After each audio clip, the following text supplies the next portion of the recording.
Watching Superman made me want to stand on a street corner for a day just helping people walk across. And not from anything in particular, it was Clark's genuine kindness throughout that became infectious to me, which was the exact effect I went in hoping for, knowing that if a modern day Superman movie was able to succeed at that, then it would forever be a victory in my eyes. However, while they undoubtedly committed to that premise of infectious kindness and positivity, reaching a success rate of 99%, probably even more, why not crank that up? Get it past 100% and break the meter, especially when it comes to its bombastic third act. Double down and make it abundantly clear how Superman, in these physically, mentally, and emotionally trying times, can be more than just a movie. Because as much as I'll be the first to declare how Superman was everything I wanted it to be and more, I'll also be the first to admit it has its fair share of problems. From plot holes that could have been plugged, to minor choices I can't help but disagree with, to simple continuity errors found in every blockbuster. Fortunately though, because it's good, I don't really care about that ancillary stuff. Yet even as I was watching this for the first time, I couldn't help but think about one what if. One narrative change that, while not substantial, fundamentally magnifies the direction and message of the film. So let's take a look at how I would fix the one problem with Superman.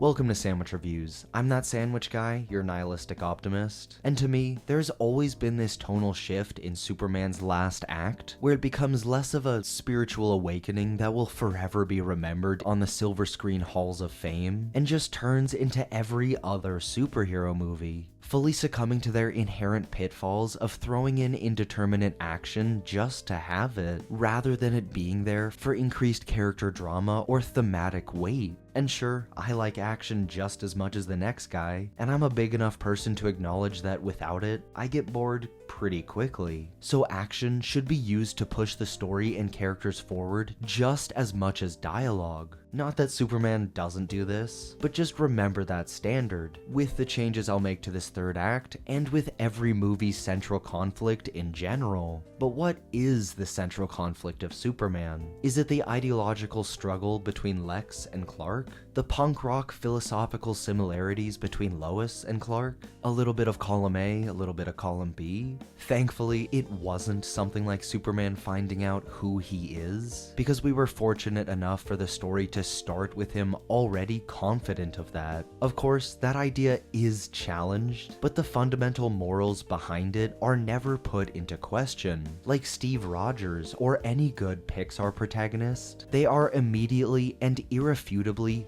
the standard for a morally good and heroic character, inspiring change around them rather than internally. And thus, instead of having that character come to some realization that there is a better way to go about their actions, which, to be fair, can be a phenomenal moment, Gunn decided to take the difficult route. Though there are certain things I can retroactively change to make that job easier, like Lex's control room incessantly over-explaining the details of whatever was going down. If they had a shot of Lex smirking at them, brown-nosing so much they're basically magic school busing up him, then it would be clear Lex keeps them because they are skilled at their job and stroking his ego. I could also tone down the Jimmy and Tess stuff, which was fun the first time around, but becomes more dull with every rewatch. It's awesome for Tess to be the one who ultimately brought down Lex by taking strategically placed selfies, and obviously I'm keeping that, but the whole thing was just played for laughs one too many times. Hell, if I'm rewriting the movie, I can do anything I want. I can put Batman in this, even make it Robert Pattinson, but I won't, because what I really want to change is nothing more than the location of the third act. Because when all is said and done, what becomes immediately important, even given to us in text, is the political conflict. And I figure now is as good a time as any to bring up the political elephant in the room. That being how Boravia and Jarhanpur are clearly an allegory for Israel and Palestine. I mean, Gunn went out of his way to say he wrote the script without any of that in mind. And yeah, bud, Sure, I could see him writing it with Ukraine and Russia in mind, and history just had to repeat itself that fast. But what I bet happened was that while writing a universal story about corruption, greed, and unnecessary hate, a tale as old as time itself, as we dumb humans continue to repeat it all over the place, Gunn turned to the news one day, saw what was going on, and went, "Oh no." Yet everything in and around Boravia and Jarhanpur's story is there to uphold the film's one simple message: to promote kindness and equality above all else. Which is why, though it is undeniably important to multiple elements within Superman's story, whether it be the Daily Planet exposing Lex's lies, or Superman's infectious good nature getting other heroes to help when they otherwise wouldn't, for how much narrative importance Boravia's impending invasion of Jarhanpur has, it really should have been the movie's central conflict. Getting rid of the world-ending threat of a malfunctioning pocket dimension, and having Superman duke it out in his final battle there, rather than in Metropolis. The geopolitical narrative already works beautifully as a microcosm of everything Superman wants to achieve. So let's take those elements of the story, crank them up, and dial them in. I mean, the narrative we got was admittedly spread pretty thin, yet surprisingly tight, but take all this dilly-dallying out and give this as much weight as possible. But let's set the scene, all the way up to the moment where Lex needs to find Superman and decides the best route is to manufacture a situation that will force him to show up. Yet, instead of throwing world-ending stakes at the third act and doing what every superhero blockbuster thinks is needed, have Lex send Planet Watch to Boravia, an area Superman has already proven he will intervene in and has a pre-existing interest in, to escalate the fight there. And back at his home, Clark wakes up, getting the pep talk of all pep talks to solidify his beliefs, is called into the house to watch the news, and along with every other member of the Justice Gang, and that spine-tingling music I can't play given Warner Bros. Would hunt me down if I did, sees a community not giving in to desperation, but surrendering to hope. And with a wry smile, because as humble as he is, Clark can't help himself, he suits up. Cut to Jarhanpur and their villainous invaders, Ultraman, the engineer, and dozens of raptors included. And it's here where time can be spent to deliver on the idea that what's going down is maddeningly unfair, with the people chanting for Superman as a visual light against the darkness they face. And similar to The Batman, where a child is the first to see through the fear and notice the good a superhero can achieve, demonstrate yet again how the cynicism of adulthood dilutes the naive innocence we are all born with. Yet the magic of someone like Superman allows for even the most hardened of adults to, as I stated earlier, surrender to hope. And it sucks that the monumental hero shot we got of Superman rising from the dust would have to be sacrificed for this new rewrite, but I'm willing to bet that taking that same fundamental shot and the palpable energy behind it and applying it to a similar shot of Superman flying in to stop this invasion could make for, to put it lightly, something special. And it's there where I want to see the happiness on every Jarhanpurian's face as they realize that there is someone in power or with power that will do the right thing. Yet as Superman does his whole casualty-free property damage routine, smashing tanks and taking names, right as he's about to make the final play that will end Boravia's invasion for good, Ultraman and the engineer fly in to punch it up with him, which results in pretty much the same thing as the baseball stadium fight, maybe even with the same nanotech suffocating maneuver, even though Superman should be able to get out of that pretty easily with super speed. But after that, once Superman crashes back down to the Earth to shake off the nanotech, him and Ultraman have a face-to-face, or more like face to really messed up face. Because once Ultraman's mask comes off, even to the most uninitiated of Superman fans, it's clear there is something bizarre with him.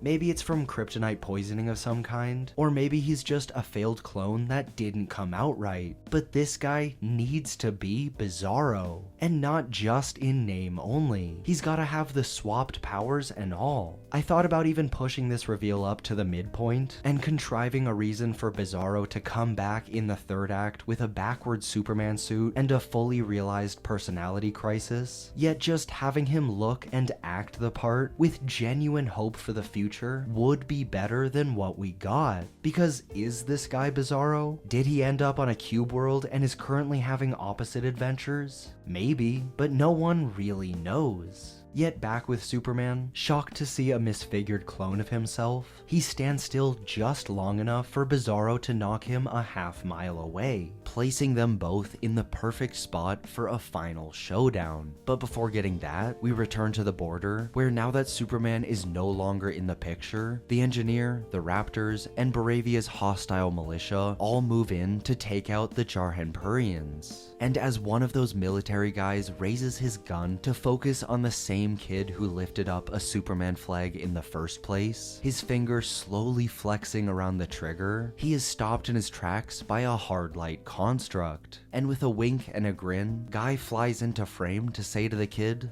"Sorry, kid. Superman's a little tied up." So you got an upgrade." And we're off, with the rest of the Justice Gang flying in one by one to stop the remaining forces and save as many lives as possible, all except for Hawkgirl.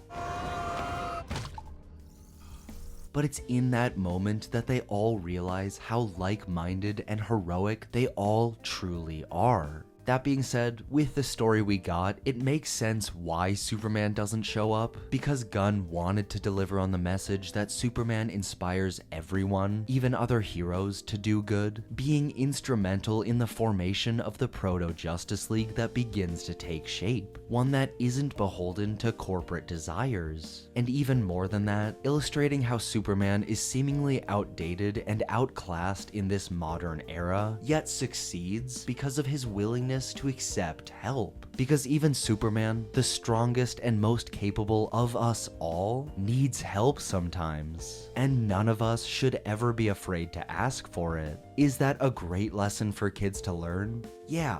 Is it a great way to highlight the other DC superheroes and give them the spotlight for a sec? Yeah.